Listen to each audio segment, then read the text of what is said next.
লুটপাট কমিশন বাণিজ্যে 20,000 কোটি টাকার মালিক সোহাইল, 200 হত্যার অভিযোগ, 4 দিনের রিমান্ড।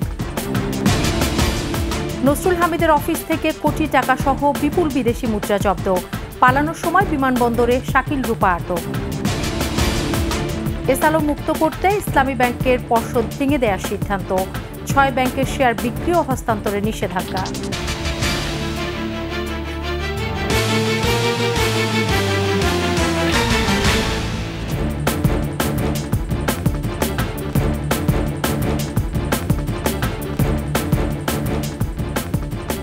শুনছিলেন ফার্স্ট সিকিউরিটি ইসলামী ব্যাংক পিএলসির সংবাদ শিরোনাম। আমন্ত্রণ 21 সংবাদে, সাথে আছি সোনিয়া স্নিগ্ধা।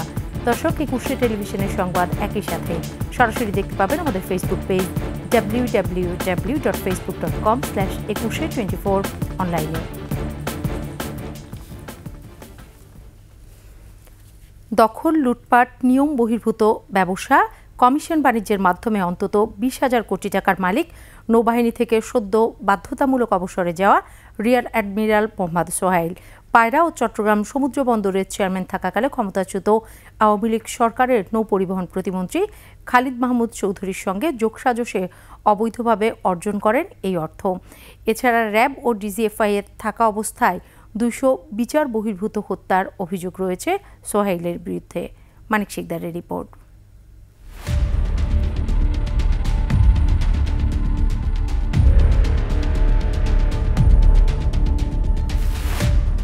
ক্ষমতার অপব্যবহার করে অর্থ উপার্জন সহ সব অপকর্মই করেছেন নৌবাহিনী থেকে বাধ্যতামূলক অবসরে যাওয়া রিয়ার অ্যাডমিরাল মোহাম্মদ সোহাইল। দখল, লুটপাট, বন্দরকেন্দ্রিক কমিশন বাণিজ্য, মামলার তদন্ত ধামাচাপা দেয়া, এসবই ছিল তার নেশা।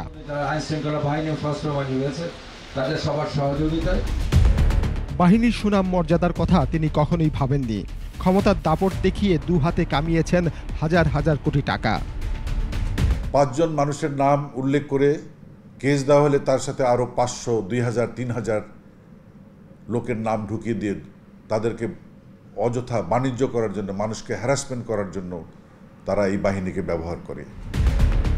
সোহাইলের ক্ষমতার দাপট দেশবাসী প্রথম দেখেছে যখন তিনি র্যাবের মুখপাত্র। প্রত্যেকটা জিনিস শুরু থেকে আমরা অত্যন্ত যত্ন সহকারে এবং ধীরে ধীরে চিন্তা ভাবনা করে আমরা কাজ করছি। পরে ডিজিএফআই যোগ দিয়ে হয়ে ওঠেন আরও ভয়ঙ্কর। 2 শতাধিক বিচার বহির্ভূত হত্যাকাণ্ডের অভিযোগ সোহাইলের বিরুদ্ধে।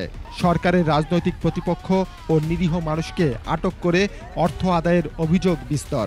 সাংবাদিক দম্পতি সাগর রুনি হত্যা মামলার তদন্ত বাধাগ্রস্তের অভিযোগ আছে সোহাইলের বিরুদ্ধে। কমান্ডার সোহেলই তো শেখ হাসিনার মাফিয়া তন্ত্রের অংশ। সে র্যাবে ছিল, অনেক গুমখুমের সাথেও জড়িত সে। এসব অপকর্ম করে দ্রুতই শেখ হাসিনার আস্থাভাজন হয়ে উঠেছিলেন তিনি। কোনো জাহাজ বা ঘাঁটি কমান্ড কিংবা গুরুত্বপূর্ণ সামরিক কোর্স না করেই পান একের পর এক পদোন্নতি, সাথে প্রাইস পোস্টিং।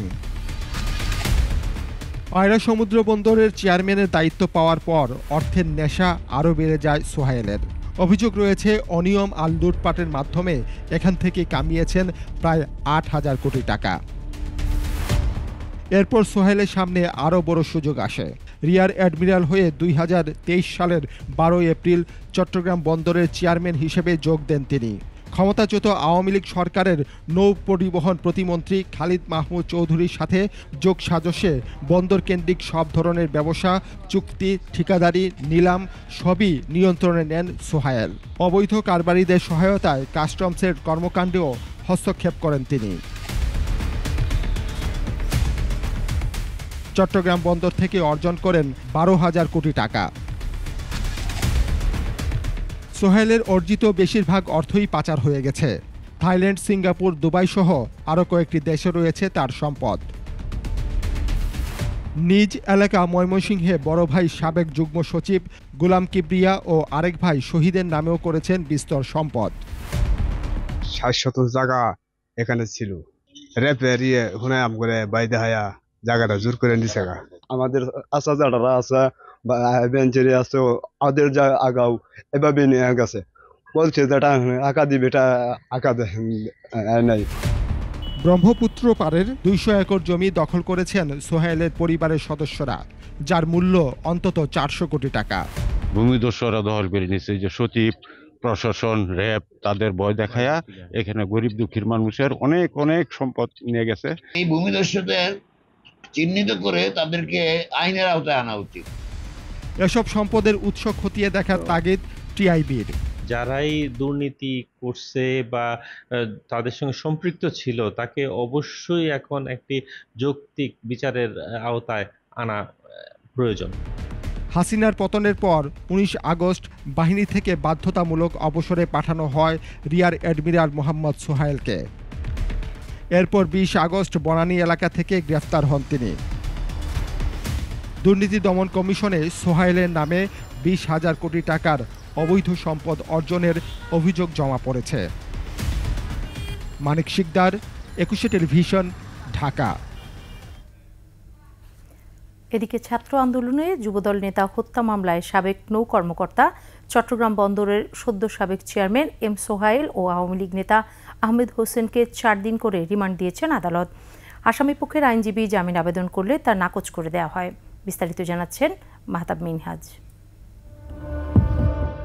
পল্টন থানায় দায়ের করা ছাত্র আন্দোলনে নিহত যুবদল নেতা নবীন তালুকদার হত্যা মামলায় গ্রেফতার করা হয় আওয়ামী লীগের সাংগঠনিক সম্পাদক আহমেদ হোসেন এবং একসময়ের র্যাবের মুখপাত্র চট্টগ্রাম বন্দরের সদ্য সাবেক চেয়ারম্যান রিয়ার অ্যাডমিরাল মোহাম্মদ সোহাইলকে।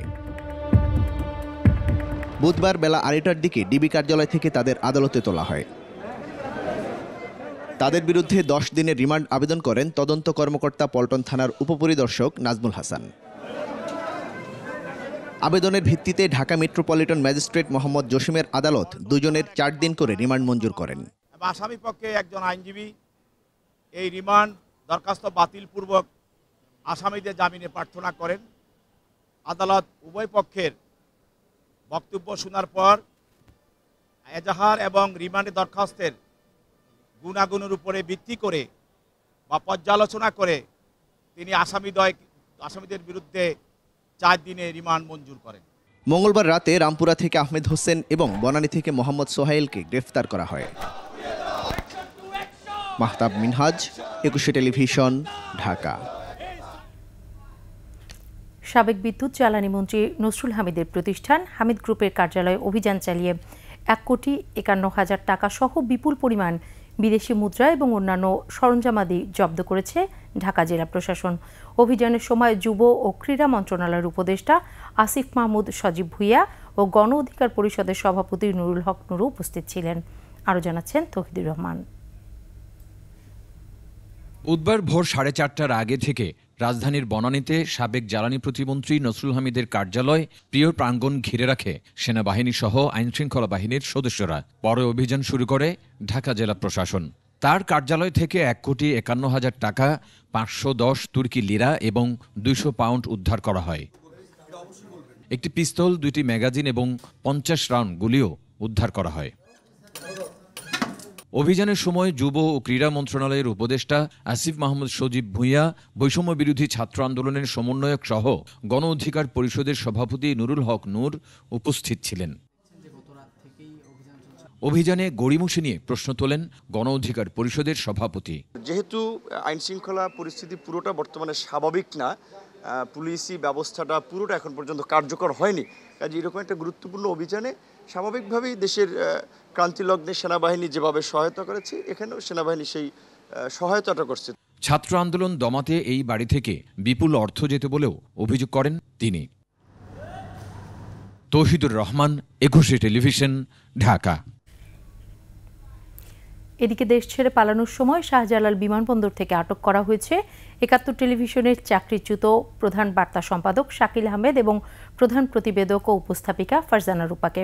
ফ্রান্সে যাওয়ার পরিকল্পনা ছিল তাদের। ছাত্র জনতার আন্দোলনের সময় গণহত্যায় সমর্থন দেয়া শাকিল রূপা গত 5 আগস্ট থেকে পলাতক ছিলেন। বিস্তারিত জানাচ্ছেন আদিত্য মামুন। বিরোধী আন্দোলন করছেন তারা সব গণভবনে ক্ষমতাচ্যুত শেখ হাসিনার সব সংবাদ সম্মেলনেই শাকিল রূপার উপস্থিতি ছিল অবধারিত। নিশ্চয়ই আপনার নজরে এসেছে। হাসিনা তোষণনীতি অবলম্বন করে প্রশ্ন করতেই সেখানে তাদের উপস্থিতি নিশ্চিত করা হতো। ছাত্র জনতার আন্দোলনের সময় গণহত্যা সমর্থন করে বক্তব্য দিয়ে বিতর্ক তৈরি করত তারা। মাননীয় প্রধানমন্ত্রী কোটা বিরোধী আন্দোলন চলছে, এখন পর্যন্ত মুক্তিযোদ্ধাদের অনেকে, আজকে সকালেও একজনের সঙ্গে কথা হচ্ছিল যিনি মীর কাসিম আলীর সাক্ষী দিয়েছেন। শেখ হাসিনা ভারতে পালিয়ে গেলে তারাও পালানোর চেষ্টা করে, তবে ব্যর্থ হয়। ছাত্র জনতার দাবির মুখে সম্প্রতি তাদের চাকরিচ্যুত করে ৭১ টেলিভিশন কর্তৃপক্ষ। বুধবার আবারও তারা পালানোর চেষ্টা করে, তবে শাহজালাল আন্তর্জাতিক বিমানবন্দরে আটক হন তারা। টার্কিশ এয়ারলাইন্সের একটি ফ্লাইটে ফ্রান্সে যাওয়ার পরিকল্পনা ছিল তাদের। বিমানবন্দর কর্তৃপক্ষ পরে তাদেরকে ঢাকা মহানগর গোয়েন্দা পুলিশের কাছে হস্তান্তর করে। শেখ হাসিনা ৪ মেয়াদে শাকিল রূপা অবৈধভাবে হাজার কোটি টাকা সম্পদ গড়েছেন এমন অভিযোগ জমা পড়েছে দুর্নীতি দমন কমিশনে। আদিত্য মামুন, ২১ টেলিভিশন, ঢাকা। অবশেষে বহুল বিতর্কিত ব্যবসায়ী এস আলমের নিয়ন্ত্রণমুক্ত হচ্ছে ইসলামী ব্যাংক। ভেঙে দেওয়া হচ্ছে ব্যাংকটির পরিচালনা পর্ষদ। বেশিরভাগ শেয়ার এস আলমের হাতে থাকা স্বতন্ত্র পরিচালক দিয়ে নতুন পর্ষদ গঠন করা হবে বলে জানিয়েছে বাংলাদেশ ব্যাংক। আর এস আলমের শেয়ার থাকবে সরকারের জিম্মায়। যে কোনো প্রতিষ্ঠান বা ব্যক্তি যদি ফিট অ্যান্ড প্রপার টেস্ট, এটাকে আমি আন্ডারস্কোর করছি, ফিট অ্যান্ড প্রপার টেস্ট, অর্থাৎ তার চরিত্রাত্মিক বৈশিষ্ট্য, তাদের পূর্বের কার্যকলাপ, তাদের ফাইন্যান্সিয়াল স্ট্রেংথ, এগুলো সব দেখে যদি আমরা মনে করি যে এই কোম্পানি বা এই ব্যক্তি এটা এখানে বোর্ডে ঢোকার উপযুক্ত এবং সে 2% শেয়ার আছে, তাহলে সে স্পন্সর শেয়ার হোল্ডার হিসেবে বোর্ডে যেতে পারবে। সরকারিভাবে বাংলাদেশ ব্যাংকের পক্ষ থেকে আমরা একটা বোর্ড, ছোট আকারের একটা বোর্ড আমরা ওখানে বসিয়ে দেব, যেটা ইমিডিয়েটলি এটাকে রক্ষণাবেক্ষণ করবেন এবং চেষ্টা করবেন এটাকে দাঁড় করিয়ে রাখতে, যাতে এটা ধসে না যায়। ব্যাংক খাতের লুটেরা এস আলমের উড়ন্ত ঘুড়ির নাটাই টানতে শুরু করেছে বাংলাদেশ ব্যাংক। কেন্দ্রীয় ব্যাংকের সিদ্ধান্তের প্রেক্ষিতে পুঁজিবাজার নিয়ন্ত্রক সংস্থা securities and exchange commission BSEC S Alam পরিবারের সদস্য সহ ২৫ ব্যক্তি ও ৫৬ প্রতিষ্ঠানের হাতে থাকা ৬ ব্যাংকের শেয়ার বিক্রি ও হস্তান্তরের উপর নিষেধাজ্ঞা আরোপ করেছে। রাজীব জামানের রিপোর্ট। সাইফুল আলম মাসুদ আর্থিক অঙ্গনে এস আলম নামেই পরিচিত। একের পর এক ব্যাংক দখল আর লুটপাট করে দেশের আর্থিক খাতকে ঝুঁকির মধ্যে ফেলেছেন এই অলিগার্ক। অন্তত ৬টি ব্যাংক তার নিয়ন্ত্রণে। অর্ধশত নাম সর্বস্ব প্রতিষ্ঠানের নামে লাখো কোটি টাকা হাতিয়ে নিয়েছেন তিনি। এবার তার লুটপাটে লাগাম টেনেছে কেন্দ্রীয় ব্যাংক। বাংলাদেশ ব্যাংকের নির্দেশনা অনুযায়ী এস আলমের মালিকানাধীন ৬ ব্যাংকের শেয়ার বিক্রি ও হস্তান্তরে নিষেধাজ্ঞা দিয়েছে বিএসইসি। বাংলাদেশ ব্যাংক যে ৮১ ব্যক্তি ও প্রতিষ্ঠানের শেয়ার ক্রয় বিক্রয় ও হস্তান্তরে নিষেধাজ্ঞা দিয়েছে, তার মধ্যে ব্যক্তি পর্যায়ে শেয়ারধারী ২৫ জন হলেন মোহাম্মদ সাইফুল আলম ওরফে এস আলম, তার স্ত্রী ফারজানা পারভিন, ছেলে আহসানুল আলম, মাইমুনা খানম, আতিকুন্নেসা, শারমিন ফাতেমা, মারজিনা শারমিন, ফারজানা বেগম, শাহানা ফেরদৌস, রহিমা বেগম, মোহাম্মদ আব্দুল মালেক, আশরাফুল মুস্তফা চৌধুরী, মোহাম্মদ আবদুল্লাহ হাসান, মুস্তফা চৌধুরী, জামাতা বেলাল আহমেদ, মাহমুদুল আলম, আরশাদুল আলম, এস আলমের বোন বদরুন্নেসা আলম ও তার স্বামী ওয়াহিদুল আলম শেঠ, রোকেয়া ইয়াসমিন, এস আলমের ভাই শহীদুল আলম ও ওসমান গনি, হালিমা বেগম, রাশেদুল আলম এবং এস আলমের ভাগ্নে মোহাম্মদ মুস্তান বিল্লাল আদিল। এসব ব্যক্তির বেশিরভাগই এস আলম পরিবারভুক্ত। এদিকে ৬ ব্যাংকের শেয়ারধারী এস আলম সংশ্লিষ্ট ৫৬টি প্রতিষ্ঠান যাতে এসব ব্যাংকের শেয়ার বিক্রি বা হস্তান্তর করতে না পারে তাতেও নিষেধাজ্ঞা দেওয়া হয়েছে। নিষেধাজ্ঞা প্রতিষ্ঠানগুলো হচ্ছে ABC ventures, Armada spinning mills, Bangladesh petrochemicals, blue international, brilliant business company, Broadway impex company, C&A accessories, C&A fabrics, Carolina business enterprises, dynamic ventures, Evergreen shipping, excel dyeing and printing, excelsior impex company, Fatehabad farm, Genesis textiles accessories and apparels, global trading corporation, grand business, Hasan Abashon, high class business enterprises, holistics international, Honeywell securities corporation, ideal flour mills, JMC builders, Karnaphuli foods, Karnaphuli প্রাকৃতিক gas, king Stone flower mills, Kingsway endeavours, leader business enterprise, lion securities and investments, lion head business resources, marathon trade international, Milkway Impexco, modern properties, Naushin steels, ocean resorts, Padma exports import and trading, paradise international, Pix business enterprise, Percepta endeavours, platinum endeavours, Portman cements, Prasad paradise resorts, Pushti vegetables ghee, reliable entrepreneurs, Shah Amanat প্রাকৃতিক gas company, solid walk insurance PCC, Sonali cargo logistics, Uniglobe business resources, unique investment and securities, Unitex cement, Unitex steel mills, Unitex tyre, vibrant endeavours, Victor trade and business, Wasiko limited ও western designers limited.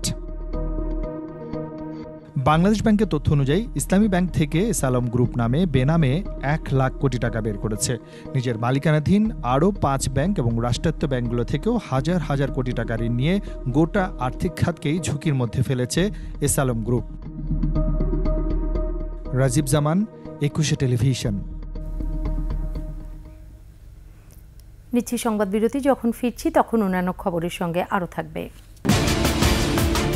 Sheikh হাসিনার বিরুদ্ধে গণহত্যার আরও 4 অভিযোগ, কক্সবাজারে হত্যা চেষ্টা মামলায় কারাগারে বদলি।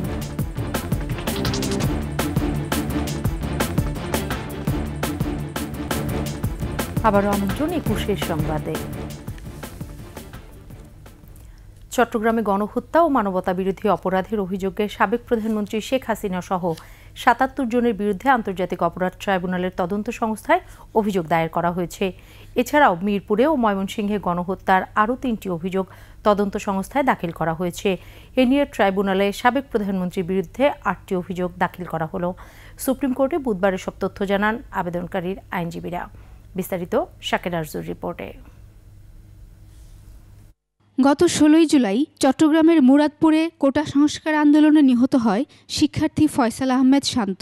শান্তর বাবা মোহাম্মদ জাকির হোসেন ছেলে হত্যা সহ গণহত্যা ও মানবতাবিরোধী অপরাধের অভিযোগ আনেন শেখ হাসিনা, সাবেক মন্ত্রী মহিবুল হাসান চৌধুরী নওফেল, সাবেক মেয়র আজম ও নাসির সহ 77 জনের বিরুদ্ধে। জুলাই গণহত্যাকে মানবতাবিরোধী অপরাধ এবং গণহত্যা হিসাবে আরেকটি অভিযোগ দায়ের করেছি সাবেক প্রধানমন্ত্রী শেখ হাসিনা, সাবেক সেতুমন্ত্রী ওবায়দুল কাদের, বেশ কয়েকজনকে এখানে আসামি করেছি, পুলিশের ঊর্ধ্বতন যারা আছেন তারা, এবং চট্টগ্রামে তৎকালীন সময়ে যারা ক্ষমতায় ছিলেন এবং যে সমস্ত পুলিশ সদস্যরা সরাসরি ফিল্ডে অবস্থান নিয়েছেন এবং অংশগ্রহণ করেছেন। অপরাধের ধরনে বলা হয়েছে 1 থেকে 16 নম্বর আসামির নির্দেশে ও পরিকল্পনায় অন্যান্য আসামিরা নির্বিচারে গুলি করে বৈষম্যবিরোধী আন্দোলনকারী সাধারণ নিরস্ত্র ছাত্র জনতাকে হত্যা করে। যদি কমান্ডার বা সুপিরিয়র অফিসার দেখেন যে তার সাবঅর্ডিনেটরা এরকম ম্যাসাকার করছেন, উনি ক্ষমতা থাকা সত্ত্বেও যদি তাদেরকে প্রিভেন্ট না করেন, এটাও কমন রেসপন্সিবিলিটির মধ্যে পড়বে। এদিকে আন্দোলনের সময় মিরপুরে গণহত্যা ও মানবতাবিরোধী অপরাধের অভিযোগে একটিতে শেখ হাসিনা সহ 70 জন ও অপরটিতে শেখ হাসিনা সহ 73 জনের বিরুদ্ধে অভিযোগ আনেন নিহত এক শিক্ষার্থীর বাবা। এছাড়াও ময়মনসিংহে গণহত্যার অভিযোগে শেখ হাসিনা সহ 500 জনের বিরুদ্ধে ট্রাইব্যুনালের তদন্ত সংস্থায় অভিযোগ দায়ের করা হয়েছে। অভিযোগে আমরা তৎকালীন প্রধানমন্ত্রী শেখ হাসিনা সহ 70 জন এবং অপরটিতে 73 জন আমরা আসামি করি এবং এটাতে অজ্ঞাত আছেন আরও প্রায় 450 থেকে 500 অজ্ঞাত আছে। সাবেক প্রধানমন্ত্রী শেখ হাসিনা সহ 28 জনের বিরুদ্ধে করা হত্যা মামলা রামপুরা থানাকে এজাহার নিতে নির্দেশ দেন আদালত। র্যাবের হেলিকপ্টার থেকে গুলির মামলায় শেখ হাসিনা, সাবেক প্রধান বিচারপতি খায়রুল হক সহ 5 জনের বিরুদ্ধে হত্যা মামলা মিরপুর মডেল থানাকে এজাহার হিসেবে গ্রহণের নির্দেশ দেওয়া হয়েছে। সাবেক প্রধানমন্ত্রী শেখ হাসিনা সহ 49 জনের বিরুদ্ধে মামলা তেজগাঁও থানাকে এজাহার হিসেবে নথিভুক্তের নির্দেশ দিয়েছেন আদালত। সিলেটে বৈষম্যবিরোধী ছাত্র আন্দোলনকে কেন্দ্র করে হামলা, ভাঙচুর, আগুন ও লুটের ঘটনায় শেখ হাসিনা, শেখ রেহানা সহ 87 জনের বিরুদ্ধে দ্রুত বিচার আইনে মামলা করেছেন জেলা ছাত্রদলের সহসভাপতি জুবের আহমদ। শাকের আরজু, 21 টেলিভিশন, ঢাকা। ব্রাহ্মণবাড়িয়ায় বিএনপি কর্মী নয়ন হত্যা মামলায় সাবেক মুক্তিযুদ্ধ বিষয়ক প্রতিমন্ত্রী এবি তাজুল ইসলামের 9 দিনের রিমান্ড মঞ্জুর করেছেন আদালত। এদিকে হত্যা চেষ্টা মামলায় কক্সবাজারের আলোচিত সাবেক এমপি আব্দুর রহমান বদিকে কারাগারে পাঠানো হয়েছে। বিএনপি কর্মী নয়ন হত্যা মামলায় ব্রাহ্মণবাড়িয়ার 6 আসনের সাবেক এমপি এবি তাজুল ইসলামকে দুপুরে আদালতে তোলা হয়। শুনানি শেষে সিনিয়র জুডিশিয়াল ম্যাজিস্ট্রেট 9 দিনের রিমান্ড দেন। সে সময় আসামি পক্ষের কোনো আইনজীবী আদালতে উপস্থিত ছিলেন না। 2022 সালের 19 নভেম্বর নয়নকে গুলি করে হত্যা করা হয়। এদিকে কক্সবাজারে ইয়াবা গডফাদার সাবেক এমপি বদিকে টেকনাফের একটি হত্যা চেষ্টা মামলায় জুডিশিয়াল ম্যাজিস্ট্রেট আদালতে হাজির করা হয়। পরে আদালত তাকে কারাগারে পাঠানোর নির্দেশ দেন।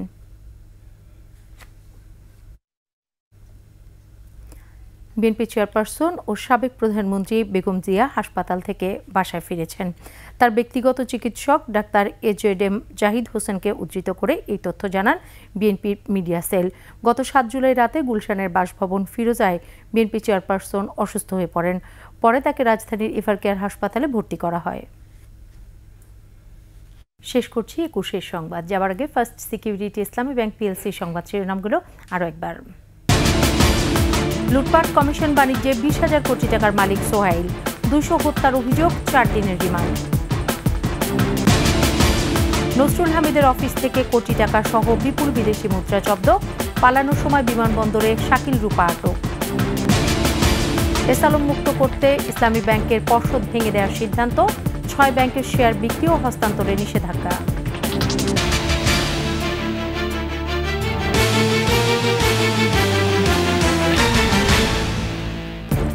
সর্বশেষ সংবাদ জানতে ডায়াল করুন 2021 নম্বরে, আর ভিজিট করুন 21-tv.com ওয়েবসাইটে। এছাড়া ফেসবুকে ভিজিট করতে পারেন www.facebook.com/2124 অনলাইনে এবং সাবস্ক্রাইব করতে পারেন www.youtube.com/21tv চ্যানেলে। এতক্ষণ সাথে থাকার জন্য ধন্যবাদ। পরবর্তী সংবাদ রাত 10টা 55 মিনিটে দেখার আমন্ত্রণ রইল। 21-এর সাথেই থাকুন।